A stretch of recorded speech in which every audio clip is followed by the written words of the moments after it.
జరిగిన దాడి కాదు, మొత్తం హిందువుల మీద జరిగిన దాడి. We are professors. మతం ప్రసక్తి ఎందుకు? Breaking news. రెస్టారెంట్ లో బాంబు పెట్టిన వ్యక్తిని సీసీటీవీ ఫుటేజ్ లో పోలీసులు ఐడెంటిఫై చేశారు. దిగ్భ్రాంతికరమైన విషయం ఏంటంటే అతను ఒక కాలేజ్ స్టూడెంట్. దారుణం. చదువుకుని దేశానికి ఉపయోగపడాల్సిన విద్యార్థులు దేశద్రోహానికి పాల్పడుతున్నారు. Very sad.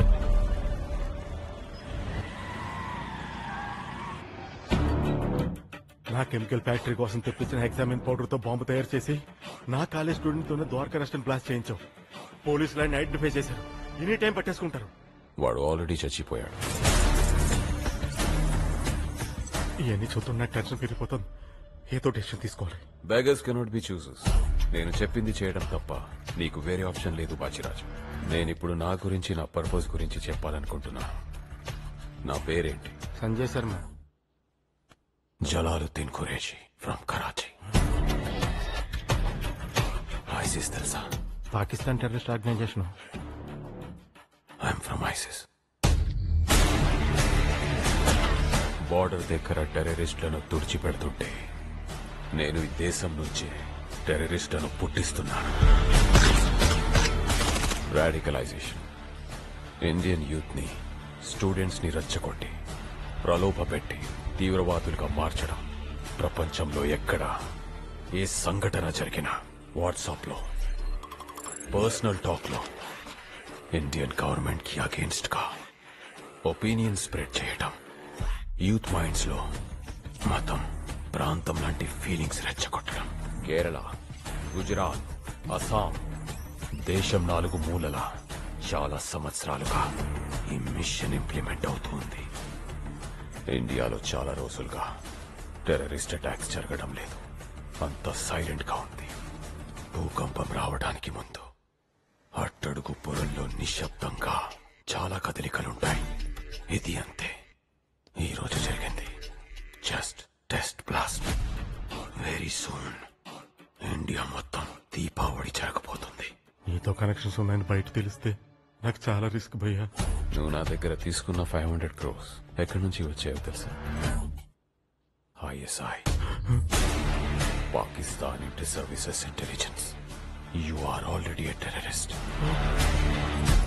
You have 2 options. ఏంటి? 1 చావడం, 2 నేను చెప్పింది చేయడం. మా అన్నయ్య సెంట్రల్ మినిస్టర్. ఇదంతా అని తెలిస్తే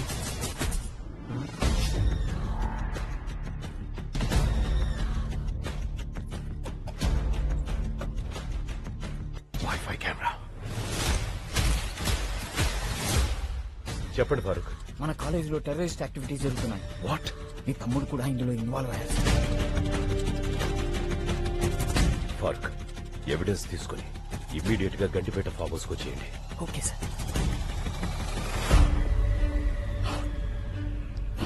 ఎలా తెలుసుకున్నావు Farooq?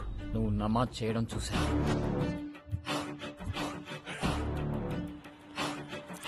Good job mister Farooq.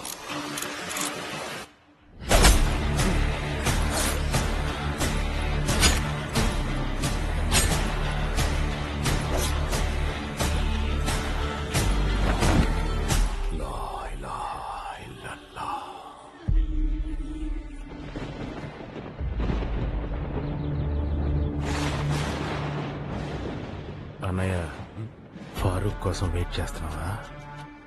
రాడన్నయ్య, చంపేశాం.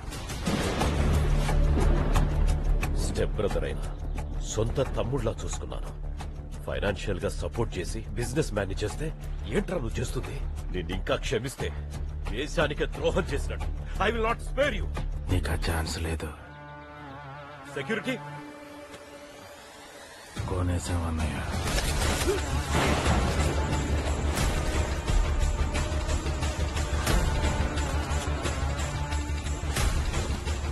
కొన్ని విషయాలు తెలియటం, తెలుసుకోవటం చాలా ప్రమాదం. పోయే ముందు నీకు రిలీఫ్. పై ఎలక్షన్ లో నేనే కంటెస్ట్ చేస్తున్నాను. కాన్స్టిట్యున్సీ మన ఫ్యామిలీ చేతుల్లోనే ఉంటుంది.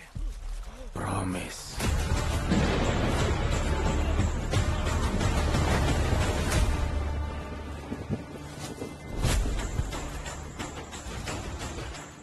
బాజీరాజు, ఈ డెత్ ని హార్ట్ అటాక్ గా పోర్ట్రే చేయి. అర్థమైంది బాయ్.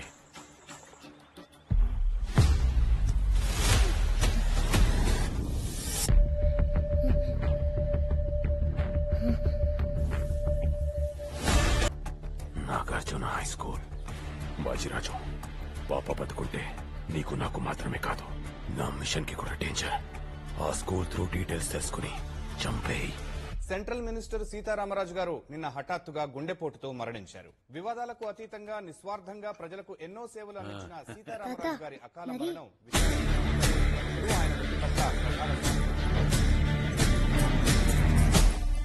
తాత, ఆ తాతని చంపేశారు. నీకెలా తెలుసమ్మా? నేను చూసాను తాత. డాడీ, మీరు టెన్షన్ పడకండి. పోనీ పోలీసులు చెప్తే? నో డాడీ, ఇది పొలిటికల్ మర్డర్. పెద్ద పెద్ద వాళ్ళు ఇన్వాల్వ్ అయ్యి ఉంటారు. దర్శన ఎక్స్పోజ్ అవ్వడం సేఫ్ కాదు. ఈ విషయం బాబాయ్ పిన్ని కూడా చెప్పొద్దు. నేను వచ్చేంత వరకు స్కూల్ కూడా పంపించొద్దు. ఇక్కడ ఇంపార్టెంట్ వర్క్ లో ఉన్నాను. కంప్లీట్ అవగానే వచ్చేస్తాను. దర్శన జాగ్రత్త. అలాగే రా. I'm here to announce that our anti-terrorist squad team has caught 2.5 tons of RDX in Kashmir. As per the intelligence report, there is a conspiracy to commit massive genocide in India. But we are confident we won't let that happen. Thank you. బాజిరాజు, నేను immediate గా కాశ్మీర్ వెళ్ళాలి. As early as possible పాపాని trace చేసి చంపేయి. Okay boy. Congrats mango Shyam garu. Thanks రా. మొత్తానికి market yard chairman అయిపోయారు. ఆ గడ్డన్నారం పోతురాజు గారిని మాగిన మామిడి పండ్ల నింపేశాం. మంచి కిక్ వచ్చిందిరా. ఆ కిక్కు కోసమే కదా అసోసియేషన్ బిల్డింగ్ కడతారని ప్రామిస్ చేశారు. ఎలక్షన్ ముందు అన్న అంటాం, వాళ్ళు అడుగుతారు కదా. ఇదిగో అదిగో అని తోసుకుపోతాం. మరీ ప్రెషర్ వస్తే ఫౌండేషన్ స్టోన్ వేస్తాం. నెక్స్ట్ టర్మ్ లో కంప్లీట్ చేస్తాం. ఇంకో ప్రామిస్ చేస్తాం. ఒరే యాదగిరి, కార్బైడ్ గట్టిగా కొట్టండి. మ్యాంగోస్ కలర్ నెక్స్ట్ లెవెల్ లో ఉండాలి. టేస్ట్ ఏముంది, పంచదార కలుపుకుంటారులే. మరీ మార్చి లోనే తినేయాలంటే కంచి దస్తాం. అన్నింటికి భయపడితే నెక్స్ట్ లెవెల్ కి వెళ్ళినట్టే. చెప్పింది జై. రేడియేషన్ ఏమండే, కొండగట్ట ఆంజనేయ స్వామి గుడికి వస్తామని మొక్కున్నారంట. ఆ పోతురాజు గడి తొక్కేయాలని మొక్కేసానే. దారి ఖర్చులకి ఎంత అవుతుందో ఆలోచించారా? ఎప్పుడో అన్నయ్య గారి ఫ్లాట్కి వెళ్దాం పదా. అన్నయ్య పాపకి ఎలా ఉంది? ప్రస్తుతానికి బానే ఉందిరా, కానీ అప్పుడప్పుడు నిద్రలో ఉలిక్కి పడుతుంది. కొండగట్ట ఆంజనేయ స్వామి టెంపుల్ తీసుకెళ్దాం. ఈ భయాలు గీయాలు పోయి పాప నార్మల్ అయిపోద్ది. ఏమంటావు? అవును బాబు గారు, వెళ్దాం. ఇప్పుడు అక్కడికి వద్దామా? వెళ్దాం తాత, ఇంట్లో బోర్ కొడుతుంది. అన్నయ్య బాబు కొండగట్టుకి ఇటేనా? ఇటే సార్, నేను అక్కడికి వెళ్తున్నా. ఐఎమ్ గోపి. మ్యాంగో షాప్, మామిడికాయల వ్యాపారం. మంచి కలర్ మా ప్రత్యేకత. కార్బైడ్ లేకుండా. అవునా అండి? జనరల్ గా సంగీతం అంటే చెవులు కోసుకుంటారు కదండి. మా నాన్నగారేమో మ్యాంగోస్ అంటే నాలే కోసేసుకుంటారు. ఓ ఇంట్రెస్టింగ్. నేను ఇవాళ హైదరాబాద్ వచ్చాను.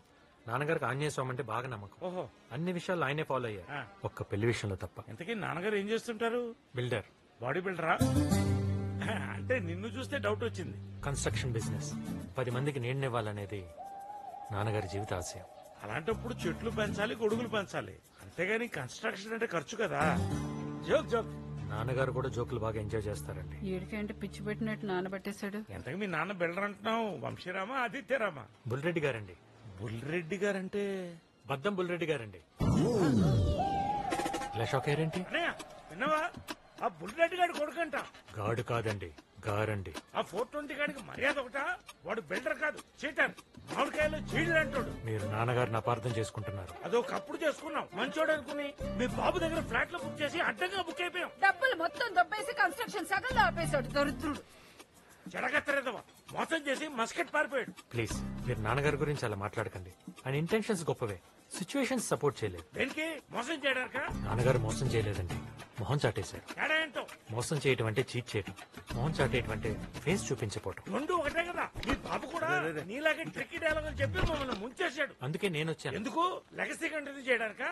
నష్టం భర్తీ చేయటానికి. మా నాన్నగారిని పార్ట్నర్స్ చీట్ చేశారు, అందుకే మస్కట్ పారిపోయారు. అక్కడ కూడా కంఫర్టబుల్ గా లేరు, పెరాలసిస్ తో మంచం పట్టేశారు. మా కుటుంబం, మా ఆనందం మొత్తం మోసానికే స్మాష్ అయిపోయింది. అందుకే నాకు మోసం అంటే ద్వేషం. అంటే నువ్వు నీ బాబు చేయొచ్చు కానీ బయట వాళ్ళు చేస్తే మీరు భరించలేదు. చంపడానికి వచ్చారు. మిమ్మల్ని చంపడానికి ఎవరు వస్తారండి? గంటన్నర పోతురాజు గారు ఇంతకు తెగించాడు. కేసు మర్చిపోయాను. అయ్యో, నా వాలెట్ కూడా మర్చిపోయాను. వెళ్తే చేయండి. ఏంటే తెచ్చేది? నరికేస్తాను. ఎవరా మీరు? ఏంటిది? తగిలితే ఏంటి పరిస్థితి? What did you say? నీ అబ్బా నాన్రా, నీ అబ్బా. నీ అబ్బా అన్నందుకే ఇలా కొడుతున్నాడు. మీరేమో అమ్మ నా బూతులు తిట్టారు. మిమ్మల్ని ఏం చేస్తాడు? నువ్వు తిట్టలేదేంటి? అడుగులు తిట్టే పగబట్టేస్తా. నిన్నేం చేస్తాడో చూసుకో. అండి సహజం. నీ అబ్బా అంటారా అండి? దారుణం. మీరు కూడా నానా మాట్లాడినారండి. చదువుతో ఊరికే సరదాగా తమాషాగా. అయినా ఫిల్తీ లాంగ్వేజ్ తప్పు కదండి. పోతూ కాకపోతే ఫ్రెండ్ కదా చెప్పకుండా వెళ్ళిపోయాడనే బాధ. ఇప్పుడు నాకు అర్థమైంది కదా. ఇక్కడి నుంచి మీ నాన్నగారు ఒక్క మాట అంటే ఆ బూడి తీసుకొట్టు. మీరు అలా మాట్లాడకూడదు. నాన్నగారి గైడ్ లైన్స్ లో పెద్దలను గౌరవించడం అనేది ప్రైమరీ. ఇంత పెద్ద మనసున్న బుల్లిరెడ్డికి పెద్దరెడ్డి అని పేరు పెట్టుంటే బాగుండేది. My genuine feeling. ఇంతకీ ఎవరండి వాళ్ళు? గట్టన్నారం పోతురాజు గారి మనుషులు. ఎలక్షన్ లో ఓడిపోయామన్న ఫ్రస్ట్రేషన్ తో నా మీద చేసిన అటాక్. బాబు టెంపుల్ బుసేసి టైం అయింది. పద పద. బాబు వాళ్ళు వచ్చింది పాప కోసం. పాప మీద కోపం ఎవరుకుంటుందండి? పాప ఒక క్రైమ్ కేసులో విట్నెస్. మరి పోలీస్ కంప్లైంట్ ఇవ్వచ్చు కదా. వాళ్ళ నాన్న వచ్చే వరకు ఎవరికి చెప్పొద్దన్నాడు. నాకు ఇన్సిడెంట్ చూసిన తర్వాత భయంగా ఉంది. నేను ఏదైనా ప్రాబ్లం కి కనెక్ట్ అయితే చివరిదాకా నిలబట్టడం నా బలహీనత. అదే నీ బలం అని నాన్న అంటుంటారు. పాప గురించి మీరేం భయపడకండి. చాలా థ్యాంక్స్ బాబు. ఇంతకీ మా జాలీబాబు ఎలా ఉన్నాడు?